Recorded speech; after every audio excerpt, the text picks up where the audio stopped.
Salut chers amis en Jésus-Christ et bon dimanche à vous tous. Nous méditons autour du thème le ministère d'Emmanuel. Nous sommes au deuxième dimanche de l'Avent-année B.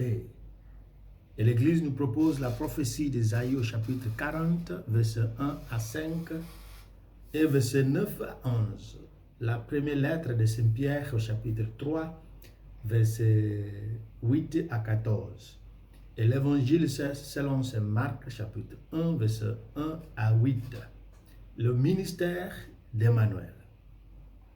Dans le ministère messianique de Jésus, la restauration de la force, de la volonté à l'humanité, la guérison, le pardon des péchés et la capacité de rechercher Dieu sont les caractéristiques, les choses qui marquent, qui soulignent son ministère. Ce sont sans aucun doute les activités et les faveurs de ceux qui vivent dans la domination et non dans l'esclavage ou dans les ténèbres. Ce sont les qualités de l'homme à la création, mais qu'il a perdu par le péché de notre ancêtre Adam. Le Messie venant en tant que Jésus, en tant qu'Emmanuel, apportera la solution comme l'écrivait l'évangéliste Matthieu lorsqu'il disait « Elle donnera naissance à un fils et on l'appellera Jésus, car il sauvera son peuple de ses péchés. » Matthieu chapitre 1, verset 21. Et au verset 23, il dit qu'on le nommera Emmanuel, le nom qui signifie Dieu avec nous. Nous allons voir la nature du ministère d'Emmanuel. Dans cette nature, il y a trois choses. Il y a la récréation par le pardon. Il y a la restauration. Il y a aussi une ère ou bien une époque de liberté pour choisir le salut de Dieu. Dans la nature de récréation par le pardon nous autorise à reprendre à zéro, sur une nouvelle page. Le pardon qu'Emmanuel accorde n'est pas forcément ou simplement d'oublier, mais il t'accorde une nouvelle identité, il t'accorde une nouvelle force, il t'accorde un nouvel élan pour reprendre comme si ton péché n'avait pas de présence sur un registre ou dans un registre. C'est le pardon que Dieu donne, au contraire du pardon que l'État ou les hommes donnent, qui sont toujours enregistrés quelque part. Qu'il faut un jour se rappeler que tu avais commis cette infraction et pour la deuxième fois, tu n'irais pas sans sanction.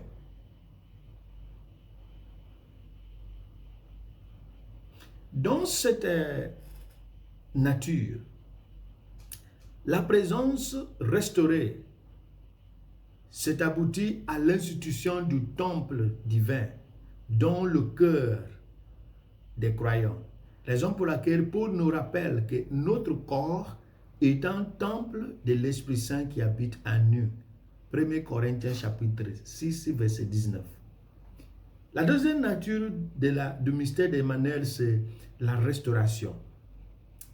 La deuxième partie d'Isaïe, commençons par le chapitre 40 jusqu'au 55, combine le message de la restauration, le pardon et la guérison qui caractérise l'époque d'Emmanuel. La première lecture annonce le retour des exilés sur le ton de la consolation. Le mystère de ce retour est que Dieu bénit, pardonne et guérit au-delà des blessures et des erreurs du passé. Le prophète Isaïe nous dit que ce retour ne doit pas être une célébration mineure, mais une solennité. et toute chair le verra. Toute chair verra le retour des exilés, comme le prophète a dit. Et il faut donc s'y préparer. Parce que les exilés ont été renvoyés ou déportés des forces par une route caillouteuse, traversant des hautes montagnes et des vallées qui ont sans doute dû infliger les blessures aux faibles comme aux forts.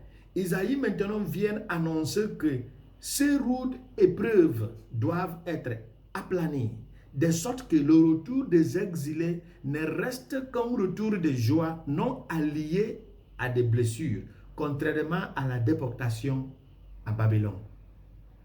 Et la troisième nature, c'est l'époque ou l'ère de liberté pour choisir le salut qui vient de Dieu. L'époque d'Emmanuel, l'ère de grâce, ne ressemble pas au scénario de la déportation qui est imposée. C'est une douce promesse adressée à tous ceux qui chérissent la liberté. Il y a donc un signe qui indique cette volonté de libération. C'est la volonté à accueillir cette libération en préparant le chemin. Jean-Baptiste ne minimise pas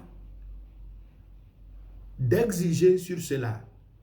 Il ne se lie pas d'amitié avec cela. Donc, il ne badine pas avec cette insistance. Pour Jean, c'est juste le prix à payer afin d'accepter le salut qui est donné gratuitement, cette préparation.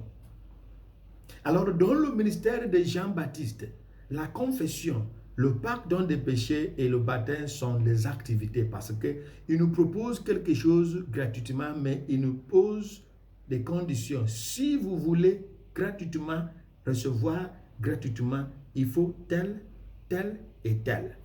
Pas d'imposition. Si vous refusez maintenant et ici, il n'y a pas de problème. Mais les conséquences seront graves. Baptisés du Saint-Esprit et du feu, nous sommes appelés à une conversion plus profonde que la conversion prêchée par Jean, dont le baptême était le baptême simplement de conversion. Mais notre baptême, c'est un baptême de haut niveau, qui est par l'Esprit Saint et par le feu, que Jésus lui-même donne. Alors, il nous exigeait maintenant de vivre d'une manière supérieure aux croyants de l'époque, aux fidèles de l'époque, aux adeptes de l'époque de Jean-Baptiste. Et si vraiment nous avons reçu le baptême par l'Esprit Saint et par le feu. Comme la parousie tarde, depuis que l'annonce a été faite, nous avons la tendance à nous décourager parce que la première venue est devenue très éloignée de la deuxième venue. Raison pour laquelle Saint Bernard nous parle de la troisième venue qui est au milieu, la venue qu'il appelle la venue intermédiaire. Et pour Bernard, la venue finale du Maître doit être préparée.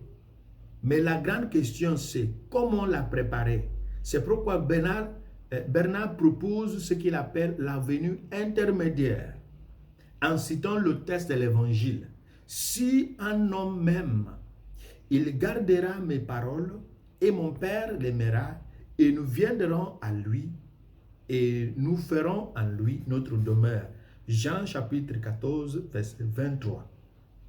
Pour Saint Bernard, il s'agit d'une nouvelle venue du Messie qui est un test d'altitude pour la venue finale. Ainsi, il écrivait, « Cette venue intermédiaire est comme une route menant de la première à la dernière venue.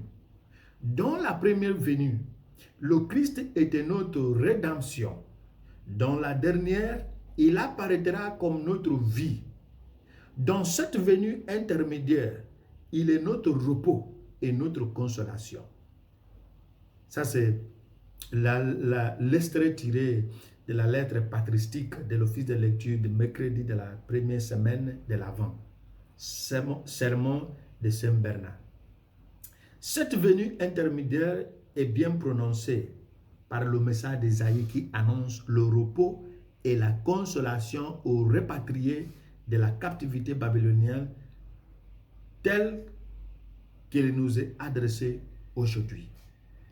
Il ne faut pas oublier qu'on dit que dans le ministère d'Emmanuel, il y a les choses qui le caractérisent. C'est la restauration de la force, de la volonté à l'humanité, la guérison, la restauration, le pardon des péchés et la capacité à rechercher Dieu. L'homme a reçu une capacité de dire « je veux chercher Dieu ». Et c'est pourquoi la phrase « vouloir ses pouvoirs deviennent nécessaires et vrais ».